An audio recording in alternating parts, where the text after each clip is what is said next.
ज्यांना 5 वर्षापूर्वी ताकद दिली ती माणसं आज सगळं विसरून बाजूला गेलेत।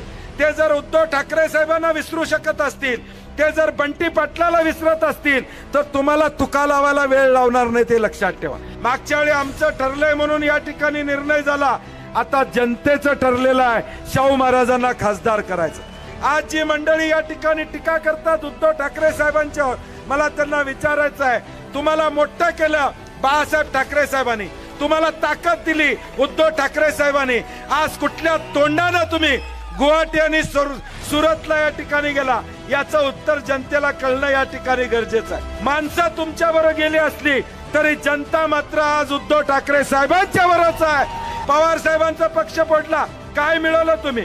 काँग्रेसला फोडण्याचं काम केलं, काय मिळवलं तुम्ही? भाजपला स्वतःच्या ताकदीवर या देशात सत्ता मिळवता येणार नाही। ह्या ज्या काही कुबड्या घेतल्यात, ह्या कुबड्या कायमस्वरूपी नाही आहेत। या सगळ्या येणारा जो काही टेकू त्यांनी घेतलेला आहे, हा 7 तारखेला टेकू उधळून लावायचं काम या महाराष्ट्रातली जनता 100% करेल। कालच्या सभेला आलेली माणसं सांगतायत याचं उत्तमून आलो होतं, मतदान आम्ही इकडे महाराजांनाच करणार आहे की छत्रपती शिवाजी महाराजांचा विचार आणि राजश्री शाहू महाराजांच्या विचाराला मतदान करायची संधी आपल्याला मिळते, हे तुमचं आमचं भाग्य आहे। हे एका विचारानं काम करते, छत्रपती शिवाजी महाराजांच्या विचारानं काम करते आणि तोच विचार दिल्लीत पाठवण्याची जबाबदारी कोल्हापूरकरांनी या ठिकाणी घेतलेला आहे।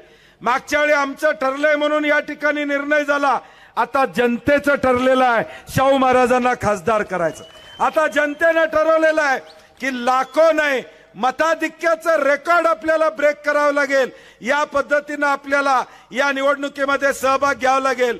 आदरणीय महाराजांना मला सांगायचं आहे, आम्ही भाग्यवान आहोत, तुम्ही उमेदवारी स्वीकारली, हे आमच्या दृष्टीनं भाग्याचं आहे की आज आम्हाला सन्मान करण्याची संधी मिळते।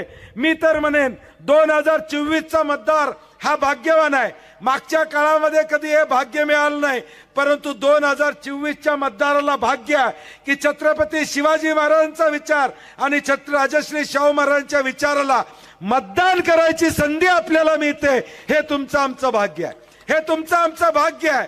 आणि म्हणून आपली जबाबदारी आहे, इंडिया आघाडीची सत्ता आली, महाविकास आघाडीची सत्ता आली की सामान्य माणसाला न्याय देण्याची भूमिका आम्ही या ठिकाणी स्वीकारणार आहोत। आदरणीय उद्धव ठाकरे साहेब मुख्यमंत्री म्हणून या राज्यामध्ये काम केलं। मला माता भगिनींनी नेहमी सांगितलं, ज्यावेळी आदित्य उद्धव ठाकरे साहेब टीव्हीवर येत होते कोविडच्या काळात, त्यावेळी सगळ्या माता भगिनी डोळ्यात पाणी आणून त्यांच्याकडे लक्ष द्यायच्या। एक घरातला वडीलधारी माणूस आम्हाला मार्गदर्शन करतोय, आम्हाला काहीतरी सूचना करतोय, या पद्धतीनं आमचे सगळे जनता या महाराष्ट्रातली त्यांच्याकडे बघायची। आज जी मंडळी या ठिकाणी टीका करतात उद्धव ठाकरे साहेबांच्यावर, मला त्यांना विचारायचं आहे, तुम्हाला मोठं केलं बाळासाहेब ठाकरे साहेबांनी, तुम्हाला ताकद दिली उद्धव ठाकरे साहेबांनी, आज कुठल्या तोंडाने तुम्ही गुवाहाटी आणि सुरतला या ठिकाणी गेला, याचं उत्तर जनतेला कळणं या ठिकाणी गरजेचं आहे। ज्यावेळी उद्धव ठाकरे साहेब आजारी होते त्यावेळी त्यांच्या पाठीत खंजीर खुपसून ही सत्ता आणण्याचं काम केलेलं आहे। माणसं तुमच्याबरोबर गेली असली तरी जनता मात्र आज उद्धव ठाकरे साहेबांच्या बरोबरच आहे, हे निश्चितपणे येणाऱ्या 7 तारखेला आपल्याला दिसून येईल। पवार साहेबांचा पक्ष फोडला, काय मिळवलं तुम्ही? काँग्रेसला फोडण्याचं काम केलं, काय मिळवलं तुम्ही? म्हणजे याचा वास्तव काय आहे की आज भाजपला स्वतःच्या ताकदीवर या देशात सत्ता मिळवता येणार नाही। ह्या ज्या काही कुबड्या घेतल्यात, ह्या कुबड्या कायमस्वरूपी नाही आहेत। या सगळ्या येणारा जो काही टेकू त्यांनी घेतलेला आहे, हा 7 तारखेला टेकू उधळून लावायचं काम या महाराष्ट्रातली जनता 100% करेल, हा विश्वास आम्हाला या ठिकाणी आहे।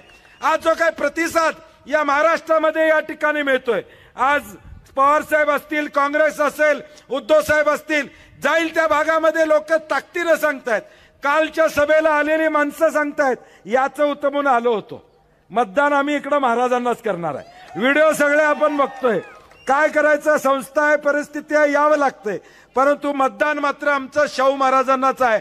हे जे काय वातावरण या कोल्हापूर जिल्ह्यामध्ये आलेलं आहे, गद्दारी गाडायचं वातावरण या कोल्हापूरमध्ये या ठिकाणी आलेलं आहे। ज्यांना 5 वर्षापूर्वी ताकद दिली ती माणसं आज सगळं विसरून बाजूला गेलेत। ते जर उद्धव ठाकरे साहेबांना विसरू शकत असतील, ते जर बंटी पाटलाला विसरत असतील, तर तुम्हाला तुका लावायला वेळ लावणार नाही, ते लक्षात ठेवा। तुम्हाला चुना लावायला वेळ लावणार नाहीत, हे जनतेने या ठिकाणी लक्षात ठेवलं पाहिजे. आणि यांची जागा येणाऱ्या 7 तारखेला आपल्याला ताकदीनं शाहू महाराजांना मतदान करून आपल्याला करावी लागेल.